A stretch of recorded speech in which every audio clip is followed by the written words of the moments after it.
Friends, इस video में हम रिएक्टिव मॉनिटरिंग के बारे में डिस्कस करेंगे of safety performance and introduction.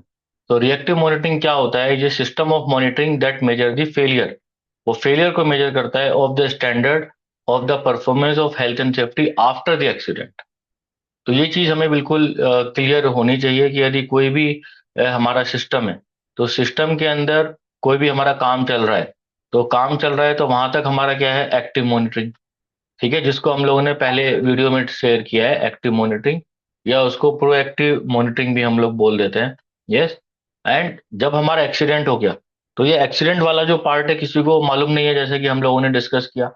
तो कब एक्सीडेंट होगा, लेकिन फिर भी कभी कभी कुछ ऐसी चीजें होती है कि एक्सीडेंट हो जाता है, तो उसके बाद हम रिएक्टिव मॉनिटरिंग अप्लाई करेंगे। रिएक्टिव मॉनिटरिंग मतलब जैसे रिएक्ट, जब हमने कुछ इंसिडेंट हुआ या, तो हमें उसके ऊपर हमें एक्शन लेना है, रिएक्शन करना है, ताकि दोबारा से वो ना हो पाए।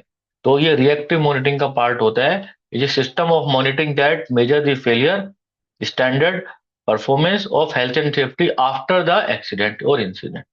तो ये reactive monitoring monitor evidence of poor health and safety practices, but can also identify better practices and may be transferred lesson learning to other part of business. इसमें क्या ये बोला गया है कि एविडेंस, तो इसमें हम लोग ये इन्वेस्टिगेट करते हैं, ये मॉनिटर करते हैं कि क्या poor health and safety practices क्या थी।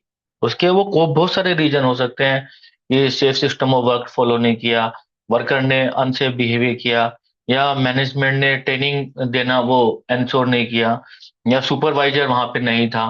तो can also identify better practices. तो हम उसको बेटर प्रैक्टिसेस को कैसे आइडेंटिफाई करें, may be transfer through the lesson learning. तो जब हम रिएक्टिव मॉनिटरिंग करते हैं, तो ये ड्यूटी हो जाती है कि हम उसमें से कुछ ऐसी जो लूप होल्स था सिस्टम में वो निकालें और उनको रिकमेंडेड करें। तो रिकमेंडेड करने वाला जो पार्ट होता है वो लेसन लर्निंग का होता है to other part of a business. Yes. तो reactive monitoring measure include ways, means, method, example of the reactive monitoring. तो रिएक्टिव मॉनिटरिंग में जो मेन पार्ट क्या होता है? Accident reporting. तो एक्सीडेंट रिपोर्ट हमें करना है, इन्वेस्टिगेट करना है accident and incident, monitoring the cases of ill health and sickness absent records, then review करना है ill health and sickness records को, कलेक्ट करना है, एनालाइज करना है the trend and pattern of the accident. तो ये रिएक्टिव मॉनिटरिंग के इतने सारे मेथड आप कह सकते हैं, या इतने तरीके से हम लोग ये रिएक्टिव मॉनिटरिंग को इनिशिएट कर सकते हैं। अभी कोई लोग बोलते हैं कि एक्सीडेंट रिपोर्टिंग जो है हमारा जो है ये लीडिंग में आता है। ये लीडिंग में आपको, जो आपने सिस्टम बनाया है वो लीडिंग इंडिकेटर का पार्ट आप उसको कह सकते हैं। लेकिन यदि उसको रिपोर्ट ही नहीं किया गया, जब क्योंकि एक्सीडेंट होने के बाद ही आप रिपोर्ट करेंगे। जब तक एक्सीडेंट नहीं हो आप कैसे रिपोर्ट कर सकते हैं? आप हर चीज को तो बिल्कुल एकदम रिसर्च लेवल पे मेजर नहीं कर सकते, क्योंकि काफी जगह कुछ ऐसे सिस्टम बनाए जाते हैं कि जहाँ पे हमारा सेफ्टी को इंश्योर करना जरूरी होता है, वो पता नहीं चल पाता है। तो रिएक्टिव मॉनिटरिंग में सबसे पहले हम लोग क्यों इसको करते हैं? एक्सीडेंट होता है, पहले रिपोर्ट करते हैं, फिर उसको इन्वेस्टिगेट करते हैं, फिर कलेक्ट करते हैं डाटा को, एनालाइज दैट डाटा, फिर आउटपुट उसके निकालते हैं, फिर trend and pattern analysis conclude करते हैं, फिर हम लोग रिकमेंडेशन डेवलप करते हैं, एंड वी इंश्योर कि avoid recurrence of the accident. और हम अवॉइड करते हैं कि दोबारा से हमारा साइट पे सिमिलर टाइप का एक्सीडेंट नहीं होना चाहिए। यदि हमारे 4 प्लांट हैं, plant A B C D, तो चारों प्लांट में हम ये रिएक्टिव मॉनिटरिंग का रिपोर्ट भेजते हैं, जिसको लेसन लर्निंग भी बोला जाता है। तो चारों प्लांट में देखेंगे सिमिलर केस है तो एक्सीडेंट नहीं होना चाहिए। यस। तो रिएक्टिव मॉनिटरिंग में action can be taken only after an accident है। तो रिएक्टिव मॉनिटरिंग ये हमें बताता है कि deal with the things that went wrong, कि ऐसे क्या चीज थी जो हमारी गलत हो गई। Is the analytical view of all performance indicators. ये the monitoring highlight the area of concern, तो हमारा जो एरिया ऑफ कंसर्न को हाईलाइट करता है to measure the failure. Reactive monitoring collect the data over a period of accident, incident, ill health, other unwanted event and the situation. ये discover करता है trend and pattern of the organisation. The reactive monitoring system should answer the following question. तो ये मैंने hsc.gov से लिया हुआ है। तो ये हमें बताता है कि यदि हम इसको रिएक्टिव मॉनिटरिंग इंश्योर करते हैं कि आर फेलियर्स अकरिंग, किसी भी टाइप का injury, ill health, loss incident हो रहा है या नहीं हो रहा है, वेयर आर दे अकरिंग, कहाँ पे इस टाइप का एक्सीडेंट इंसिडेंट हो रहा है। और जब हम इन्वेस्टिगेट करते हैं then we get a idea is what are the nature of the failures, किस टाइप का हमारा एक्सीडेंट इंसिडेंट हो रहा है, how serious they are, like minor injury, major injuries, what were the potential consequences part like fatality, what are the reason for the failure, क्या reason है failures का, unsafe act का, unsafe condition का, what are the cost, क्या क्या cost हमारी, major impact on the business, then what improvement in the health and safety are required, वो क्या क्या improvement की जरूरत पड़ती है, how do all the above points vary, जो भी हमारी कंडीशन लगी हुई थी, जो वहां पे हमने इंश्योर किया था कि एक्सीडेंट नहीं होना है, तो कैसे वो कंडीशन बदल गई। मान के चलते हैं कि एक व्हीकल था, उसका ब्रेकिंग था, तो जब व्हीकल को परचेज किया तो braking efficiency was very high, लेकिन उसको मेंटेनेंस नहीं किया तो ब्रेकिंग जो है वो वियर आउट हो गया, वियर आउट होने से टाइमली ब्रेक नहीं लग पाया, और हमारा जो व्हीकल था स्किड हो गया और एक्सीडेंट कर दिया उसने जो वर्कर सामने जा रहा था। तो ये भी हम लोग देखते हैं इसके अंदर। एंड आर द कंपनी और ऑर्गेनाइजेशन गेटिंग बेटर और वर्स, तो कंपनी जो है इंप्रूव कर रही है हेल्थ एंड सेफ्टी परफॉर्मेंस में, या कंपनी हमारी डाउन जा रही है, that also required to ensure. तो ये इंफॉर्मेशन हमें बहुत हेल्प करती है। तो क्या क्या डाटा हम कलेक्ट करते हैं रिएक्टिव मॉनिटरिंग में, तो बहुत सिंपल सा है। जिन लोगों ने लैगिंग इंडिकेटर का वीडियो देखी है उसमें लैगिंग इंडिकेटर के वीडियो के बारे में बताया हो क्या क्या इंडिकेटर्स होते हैं।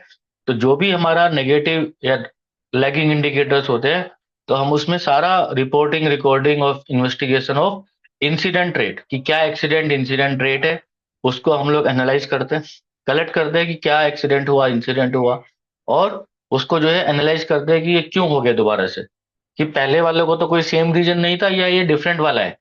देन डेंजरस अकरेंसेस का डाटा कलेक्ट करते हैं, नियर मिसेस कितना हुआ है साइट पे उससे रिलेटेड, वर्क रिलेटेड इंजरीज से रिलेटेड क्या क्या डाटा हुआ है, एब्सेंटेज एब्सेंस रेट से रिलेटेड क्या डाटा हुआ है, इल हेल्थ से रिलेटेड, सिकनेस एब्सेंस रेट से रिलेटेड क्या डाटा हुआ है, staff turnover rate, attrition rate से रिलेटेड क्या डाटा हुआ है, level of compliance with health and safety rules procedure से रिलेटेड क्या क्या डाटा हुआ है, enforcement action, complaints about the working condition से related, medical cost, civil compensation claim, या डैमेज टू प्रॉपर्टी यदि कुछ हुआ है तो कैसे हुआ है damage to property, deficient health and safety performance से, क्या हेल्थ एंड सेफ्टी परफॉर्मेंस में क्या डेफिशिएंसी है उससे रिलेटेड डाटा को, and OHS management system failure and worker rehabilitation other health restoration programme यदि कंपनी ने लगाए थे, तो क्या वो प्रोग्राम हमारे सही काम किए थे, नहीं किए थे।